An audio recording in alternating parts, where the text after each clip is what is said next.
Good Thursday morning, everybody. It's Northwood Replay, episode 10 here on MCTV. My name is Dale Robbins, along with Coach Rich Violette as my co-host, and we are pleased for the fourth week in a row to have Associate Head Coach E.J. Arnold from the Northwood Timberwolves in the studio for this episode. And for the first time in 2019, we've been striving for it all year long. We get to talk about a victory on the side of the Northwood Timberwolves and a huge win on Saturday against Northern Michigan University. The final home game, senior day, go mad weekend. All things fell in alliance with the Stars, and the Wood now puts a win dash in that column. And Coach E.J. Arnold, it is great to have you here this morning, and a different kind of a Sunday film day than the ones have been leading up to our victory over Northern. Yeah, absolutely. It was a great feeling to come in and have just that different flair to the Sunday meetings and be able to talk about a little bit more positives and things of that nature. So the guys were excited. They were thrilled for it. It was a big relief, obviously. And, you know, the biggest thing, though, as a coach is even after the win, you got to humble them a little bit and praise them, but then humble them and make sure they're back ready to work, because we've got 2 more games starting with Davenport this week. I wanted to ask you this too, EJ, is that the opening drive for Northern, they come out and they have a 10-play drive. They eat up about 6 minutes. They cover about 65 yards, and they score a touchdown. You're down 7-0. Now, it's not the first time you guys have fallen behind in the year, and you guys have typically bantered back and forth through 3.5 quarters in most of those scenarios. This time, that was the only drive Rich and I felt in calling the game for it on Saturday, is that you guys didn't seem to have to make adjustments. You went quickly to your game that you had prepared for against Northern. That was really the last time that Northern was in command, I felt, of any real situation in that football game. You guys took over that game at that point. Yeah, and Sunday after the Wayne State game, going back, we talked a lot about mental toughness and making sure that when adversity hits, how do we respond to it? And to us, mental toughness, what we're trying to convey to our players is to allow adversity to happen but respond in a positive way. And for the first time in a while, we had some adversity hit, and instead of everybody saying, oh, here we go again, it was more of a, oh, okay, here we go. Let's wake up a little bit. Let's get it going here. And our guys didn't bat an eye. Again, and they finished the game very, very strong. Never left off the accelerator. Before I get to the game, I want to talk about the locker room after the game. It had to be crazy. It was an interesting dynamic. I come off the field and we sang our fight song on the field, and then we do everything in the locker room just because it's about us and making sure that we're talking together and everything. And Coach Haynes was outside the locker room greeting everybody. He and I had a great moment after that. He was up in his office during the game, and then I go into the locker room. I hear a lot of hooting and hollering, and there's dancing. That's a mosh pit going on, and it kind of took me by surprise. I took a step back for a minute, like, whoa, and we got him calmed down. We addressed everything after the game, but after a few minutes I said, look, I'm not going to get in your way anymore. You guys just go have your fun and you enjoy this, and that's what they deserve. Well, and they do deserve it. I want to look at and just go over the stats a little bit with you, because we closed out the radio show with one word, and the word was impressive. Like 5-6 times you used that word. And I got to tell you, you were so balanced, both run and pass, 167, 176 for 343. You only gave up 257 total yards. Okay, 0 for 0 against fumbles and fumbles lost against the team that ranked nationally in takeaways. Outstanding. 6 of 12 in third down conversions. That every one of these are impressive. The most impressive thing was red zone scoring, 3 of 3. We talked about it a week ago. 0 of 3 a week ago. And I just wrote down clean game. And I got to tell you, it was an outstanding performance, I felt, and Dale felt, all around from the team, offensively, defensive. If you want to elaborate on that. Yeah, we're at the time of the year where we know what we're doing. The scheme is in. Everybody feels comfortable with the scheme. So now we're really touching on some of that situational stuff and emphasizing some of those things where you know your techniques and you know what you're supposed to go out and do in Game 9. We talked hard on the red zone all week. Coach Rima was very, very adamant about that. And during the game, every time we got down there, I'm screaming to the team on the field, where are we at? Where are we at? And they're yelling, red zone, red zone. So they knew and everything. Oh, that's great. And then I think our defense, really, to be honest with you, the momentum started a little bit in the second half of the Wayne State game, where they shut shut some things Thought down so. You're right. for Wayne State a little bit, and they carried some of that over. And Northern's offense is similar to Wayne State, so I think that was some good carryover for us to be able to go. But, you know, we talked a lot on defense about fitting it the right way, fitting the run and everything, and our D-line was tremendous in fitting up their run game and letting the blockers not be able to come free to second-level guys and things like that. So a clean game is a very good way to put it. You know, we just played good fundamental football and took care of our own business and made the plays when they were there. I do have one tough one to ask you. You know I'm going to ask you a tough one, right? 4 kickoff returns for 128 yards. Yep. Were you second-guessing yourself after the game thinking, after the first 2, maybe I should have squibbed her down the field and not let those guys Never, you know, give up the big return? You know, we talked about that. Their returner was a very good returner going into it, and their special teams were very good. They were, as I watched the film, one of the best that we had played against and everything. So we talked about squibbing it and things like that. I always put that in front of them, and the players looked at me and politely said, "Coach, we're not doing that. We're not going to do that." So we missed a tackle on the opening one. It could have been inside the 20, and most big returns happen because of missed tackles. That's just the nature of the beast. We missed one on a big punt return as well where we got a chance to make a play. We have to make plays. We just didn't do it, and it's something that we need to work on, and that's okay. All the more the reason the defense played a great game, because there was 4 times that they started off with good field position, and we shut them down. Absolutely. So that's, you got to really give the hats off. Our defense really played well. We're going to talk. We've talked a little defense. We're going to take a look at some highlights. Before we go to highlights, I want to talk about your offense. You guys had 3 scores on the ground. You had 1 in the air. You scored every quarter that you had the football. That there, for me, was the momentum shift that you guys got on the accelerator and stayed there, that you did not allow Northern to get into a different type of game to take you to theirs. You controlled where that game was going, I felt, on all sides of the ball. Yeah, I thought Coach Reedman called a really good game, and I thought our players executed, you know, and Nate Gomez got his first start as a quarterback. Unfortunately, Joe Garbarino couldn't play in the game on Saturday, so Nate, who has been playing, got a chance to start. 176 in the air. And he took it, and he ran with it. And, you know, it was a great deal because Joe was his biggest fan. I think everybody has seen Nate. We know what Nate is capable of, and to see him take the reins was impressive. Casual Goldsmith, Jalen Lewis running the ball, and then our receivers. And again, we talked a little bit last week. We're starting to get healthier at a right time of the year and everything, and getting some of our weapons back, and they showed up and played great on Keith Saturday. Came in 72 yards after a 5-week pretty devastating injury. He's back catching the ball. We got 5 minutes left in this segment. We got 4.5 minutes of highlights. All right. That's a good thing. That is a good thing. Let's take a look at those highlights. Yeah, absolutely. So this is the first drive of the game. You know, again, like Rich said, we gave up some field position, but right here you see Dante Benton, a defensive end, come up and disrupt the run, and Darius McCray cleaned it up again. I thought our D-line played excellent. They've been playing great throughout the last few weeks. Coach McMackin's got those guys going in the right direction at the right time. They did score on the first drive, and we come back and we get a good drive going. Here again is Cash Goldsmith on our jet sweep, getting an 11, 12-yard gain on the first play from scrimmage. Right there, we get some field position back a little bit, and then you can see Nate here taking off and run. That's the thing with his game, is he's dynamic. That's a drop back pass, and great decision maker. Takes what he can get on the run there and everything. And then he's able to come back here and take what they give him on third down. You said 6 of 12. We throw our intermediate game, Al Spacuzzi with a great catch to get us down the field a little bit here. You know, unfortunately our drive stalled on this, but you know, we come back on our next drive, and Nate right there, there's some of his athleticism, and keeps his eyes downfield, hits Brian Keefe on a huge play to get us down again into that red zone where we said this is where we got to have touchdowns, not field goals. And sure enough, we come back, and Jalen Lewis with a phenomenal run here. You know, you see this from the back end on film on Sunday, and he jumps over a guy as a cut block happens in the hole to get in the end zone. And right there again, I think we felt really good about where we were at. Here's no time left on the quarter clock. Yep. Here's a great punt from Parker Bluss, actually into the wind. And our guys go down and cover. Josh Adotto here, the snapper, making a great play. And that's what we need to see in our coverage units, is swarm into the ball. We just got to get better, and we practice it hard this week. So, again, Nate here coming back, flushed out of the pocket. This is a third down play.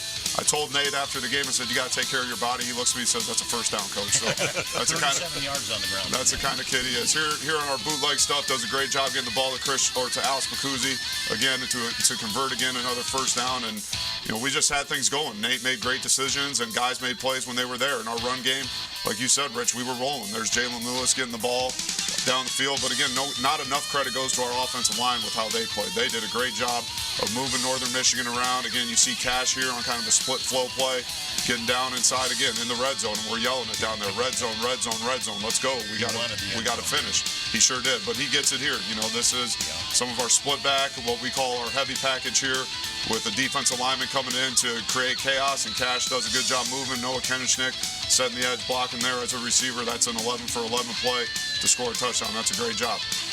Josh Dabney, senior D lineman right here, again, disrupting the run. I thought you can see our guys going for the ball, trying to be ball hawks. Did a great job. Here, our defense, again, we gave them a short field on this, and they do a great job of holding Northern Michigan back. Right here, you can see Eric Santiago coming in, and they miss a long field goal attempt. Our defense stepped up when they were put in adverse situations. It was awesome to see here.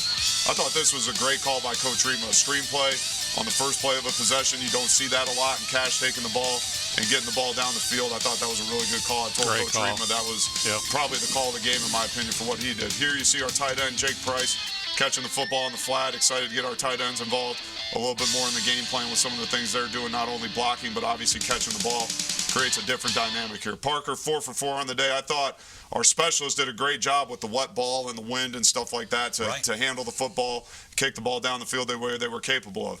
This is a great drive by us. This is a great catch by Brian Keith. We had the ball starting, I think, at the 6-yard line, and we drove it down the field. We didn't finish. We go for it on 4th and don't get it here. But I thought just to flip the field there was very important. Here's a 4th and 2. Watch Dante Benton here get underneath the run, take on 74, the blocker, to free the play up for Noah Brown. Noah Brown gets all the credit, but Dante Benton right there to spill that play was a great job. And then here, kind of the nail in the coffin drive, Nate does a great job on our quarterback power play, getting the ball down the field, faking everybody out, and then he does the hard work, and Cash gets the reward for it. But again, it's a team game. So Cash does a great job here, moving his feet. You can see the excitement from all 11 on the field. We knew then that we had a great, comfortable lead, but it wasn't over. They came down the field and tried to get a drive going here. Eric Santiago with the pick, and then we stop them later on a 4th down. I mean, it was just a great job to see our guys finish the game, something that we've been working on all season and talking about finishing. So that obviously feels good right there to have the win, and now we just got to move forward and get ready for Davenport. I'll tell you what else feels good is, well, first of all, your defensive guys had a great game, too. Mm-hmm. Dimitri had 12 tackles. Right. Eric Santiago, some of the other guys were all over it. After the game, the love for the seniors, even when the clock was rolling down, Dimitri's coming off and the guys are giving him hugs, and I mean it just felt so great for those guys. Yeah, there's a lot of respect amongst each other on this team. Again, this season has not been what we want it to be. We didn't envision to be a 1-8 football team and everything, but our guys have never wavered. Our chemistry is outstanding. They love each other and they respect, especially those seniors who've done so much for this program. Guys like Dimitri, guys like Joe who wasn't able to play, but even guys like Zach Graham, Jake Van Ittersim on the O-line. I mean, there was a lot of emotion throughout the day, and it was great to see our underclassmen show the respect to those seniors that they deserve. Absolutely. And just like that, segment 1 of episode 10, it's in the books. You know, we mentioned a name quite frequently. Coach Arnold mentioned a name of one of the defenders quite frequently. We might just well bring him to the table and see what's on this young fella's mind. We'll introduce you to number 12 right after this word.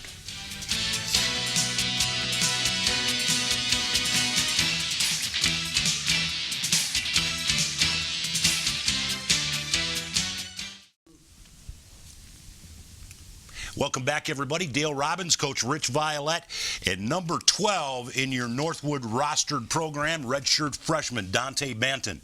And Dante, it is great to have you here this morning.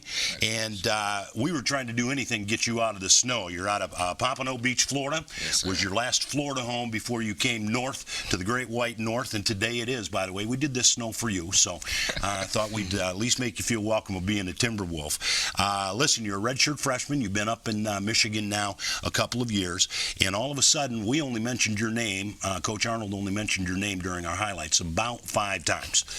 And Rich and I have noticed in the last several weeks, because you are now in a position of the next man up mentality, and injury at your sport is commonplace, whatever position. And you've got an opportunity to put yourself in a game situation this year and a few times last year, but all of a sudden you're a go-to, and you can create things for other guys. You got got almost, I think you got 19 tackles, assisted on you've got a sack, and you've got three tackles for loss this year. You're making an impact, young fella, in a game that's at this level in D2 is fairly new to you. Tell me a little bit about what the dynamics are as you prepare to go into a game now for the Wood.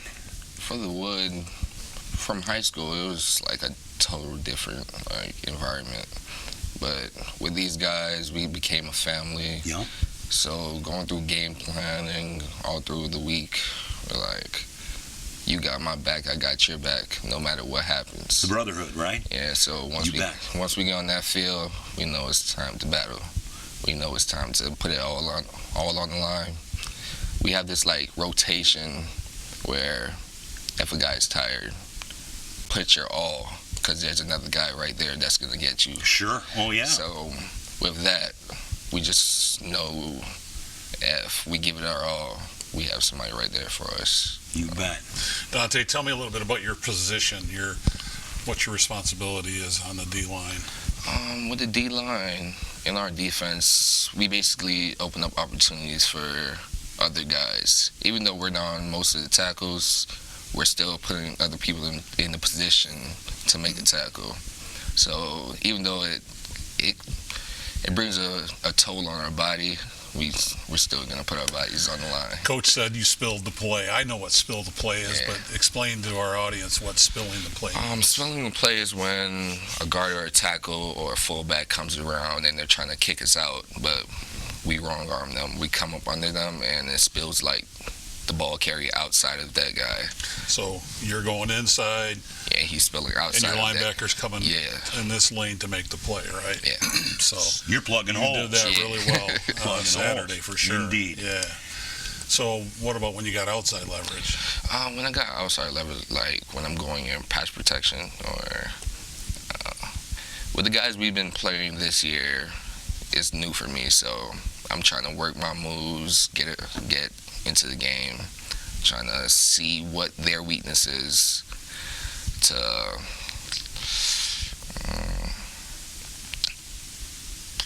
See where they're striving for, see what they're setting you up for. see what they're setting me up for Sure. to make a play. So Now, I have a quick question for you. You're youthful. You're young at this game. About 6'4", did we decide? Now, that's not counting because you wear your hair up, because I got mine up as high as it'll go. And you run about 240, right? So, as a redshirt freshman, you are working with guys who've been on that D-line for 3 and 4 and 5 years. You are surrounded by a group of leaders. You guys will graduate 9 in a couple of weeks, and they'll be done with their senior season. You are being primed to become one of those experienced leadership role guys now next year. Who are you finding you're getting your most advice from, and where do you find yourself being attracted to for a leadership role? Anybody standing out for you defensively? coming into on my visit, my host was Josh Davney. Oh, yeah. And Big Josh. being with that guy is like, it's a whole bunch of fun. But when we're on the field, he has that type of attitude, like, we need to get this done. And if there's something wrong, he'll coach We had us him here a up. couple of weeks ago. And there's Andrew Sheffield. Yeah. Even though he's out right now, he's there every day at practice. And if I'm doing something wrong, he'll come to me. Because you're filling his slot ultimately, Yeah. right? He'll come to me and like coach me up, and I just appreciate all that. Then Dimitri, he's an animal for real. He's just something else. Like, if I'm not on the play, I just look back, he's there. I'm like, okay, I'm gonna try again. So Dante, you've been fun to watch. You're getting so much better every week. I can see the confidence level getting much better when you're out there. I look for a great future for you on this Northwood football team. Thank you. Dante Benton, and business marketing is your major, and you've got a few more semesters under your belt. But more importantly, you only got 4 weeks left of this fall term. Then we're going to send you home to get older. You're going to go spend some time back in Florida with your family and your folks. You'll come back a grown man, right? In middle of January and start our spring. So we look forward to continue to call on your name. We're excited for Saturday. And just go do Davenport. Go do Davenport. Thank All you. right, on Saturday. Looking forward to that. Thank you, young fella. Good luck. Dante Benton, defensive lineman for the Northwood Timberwolves in the 2019 campaign. Always great to have a player here because I feel young again. You set a guy this age across the table from us, so thanks for that. We'll be right back with Coach E.J. Arnold. We're going to take a look at Davenport and what's up on Saturday down in the Grand Rapids area, and we'll do that in just a minute.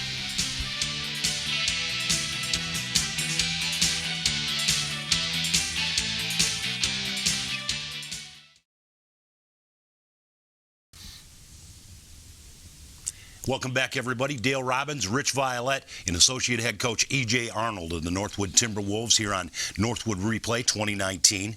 And as we've done in weeks past, and now that you're week 4 at that side of the table, just quickly, how's Coach Haynes? He's doing very well. Yeah, he was in the office on Monday getting some work done and stuff like that, just on a little bit more of a time clock, so to speak, to be in the office. But again, he was at the game on Saturday, was able to be out there for our seniors as we celebrated Senior Day, and then went up to his office and was off his feet and everything. So the goal is to have him there at Davenport this weekend, traveling with us and everything. So things are progressing in the right direction for him. You bet. Well, prayers continue for you, Len, and just know that and know that. Dante Benton, we had an opportunity to bring Brent. Thanks for bringing him in, Coach. A little bit about that youngster, because he's, again, he's a soft, humble, soft-spoken young lad, but he does damage on the defensive side. He does, and we've talked the last few weeks about the youth on our team, right, and how they're starting to show in this latter part of the year that now that they've had a lot of reps underneath their belt, so to speak, that they're really producing. And Dante has a tremendous future ahead of him. So, guys like him, Nate Gomez, Cash Goldsmith, that are all redshirt freshmen, and then you got Keith and Noah Kennischnick and those guys that are playing. So, as our season hasn't been what we want it to be, but we have a lot of youth, and Dante has really come along and made a presence on our defensive line. Oh, for sure. You can see his upswing. Yeah. Big time. Yeah. Let's talk about the Panthers. Yeah. What do they pose for us this Saturday? What kind of offense do they run? They lost 5 in a row. They've had some tough games. Yep. On paper, they're a lot like us on paper, but I think we're better than them. Athletically, maybe the best team we'll face, to be honest with you.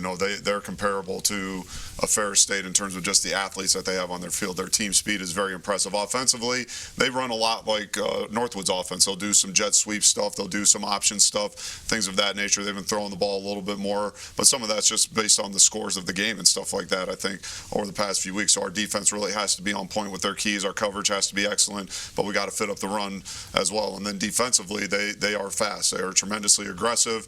They'll take chances with some different things, and they may be out of gaps at times, but at the same time, their speed helps them to take those mistakes and turn it into positives. They're a high risk, high reward defense, and they have one of the best returners in the country, number 5, Nate Cordier, who we are definitely keeping our eye on and things like that. And like we talked about earlier, our coverage has to get a lot better this week in special teams. I look at these guys and they onside kicked against Wayne State first kickoff of the game last week. They've lost 5 in a row. They're trying to do anything they can to change it around. They're going to be dangerous in that regard.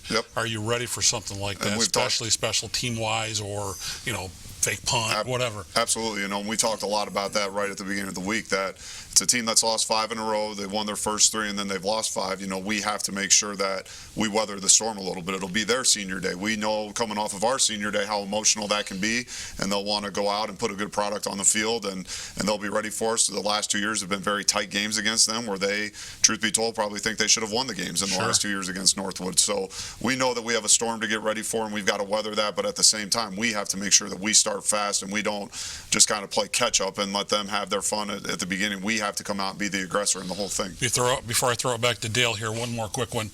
They are 29% in third down conversions, only 33 of 114. That's big. We got to keep them in that same percentage Absolutely. This weekend. If we can do that, we're going to be golden, as I like to say. Yep. And again, our defense, as they continue to grow throughout the year, that's been a big point of emphasis. I know yesterday Coach Luke was working on third downs. As I walked over to watch the defense yesterday, it was a lot of third down emphasis and things like that. So just like any other game, we know if we can get them off the field and get our offense back out there, we'll have a chance to be successful within the game. What's interesting, Coach, is you both come in now in the GLIAC 1-5. Rich mentioned they won their first 3. They've lost lost the last 5. You've seen them the last 2 years, only twice. This will be the third matchup on Saturday. We beat them in double overtime 2 years ago. 33-3. Yep. We beat them last year late in the game, but it was an 8-point win for us, and they were 6-0 coming to town last year. Right. So the point is, they've been on a bit of a roll every time they come to see Northwood. You guys doing your business the way you do business. I'm excited for this matchup again because they're striving for something that you guys finally attained, and now you're even in the conference. Yep. Both teams 1-5. Right. You're playing for rights now in the GLIAC in 2019. Right? Absolutely, yeah. And again, we're not satisfied with just getting the one win. That was Right. a big point of emphasis this week. Is there should be no satisfaction. We've got to finish the season on a high note, and that includes these next 2 weeks. And it starts with Davenport. We know it'll be a challenge, but our guys are looking forward to it. Yeah. It's an early kick on Saturday. We'll be down in Caledonia, Michigan. Grand Rapids is the home of Davenport. It's a noon kick, so Rich and I will be on in the morning. You okay with that? Get coffee. I'm ready. It'll be 11:45 a.m. We'll be on the radio and on the internet. Kickoff is slated for noon, and I think we blew past time because we just cover so much information. If you want to know who's playing who this week, look online. Go to Northwood.com. You'll get all the matchups in the GLIAC and the overall and all those schedules. We're going to follow you guys down there. We'll bring home another win to Midland, and we are excited. And I just wanted to say as well, so long, Kevin LeDuc. Kevin has been one of our producers here for Northwood Replay the last several years, and he's grown up, and he's moving on to more adult life chapter things, and he's going to work, and we're going to miss you, Kevin, but he's the one that tries to keep this program 30 minutes long, so that's why I always go 31 minutes and 4 seconds. So, for my partner, Rich Violet, for Associate Head Coach, E.J. Arnold, my name is Dale Robbins. We've asked you to do it, and it's Go Away Mad. This is what Northwood did last Friday. Kev, we're going to go over just a smidge. Last Friday was Go Mad Friday on Northwood's campus.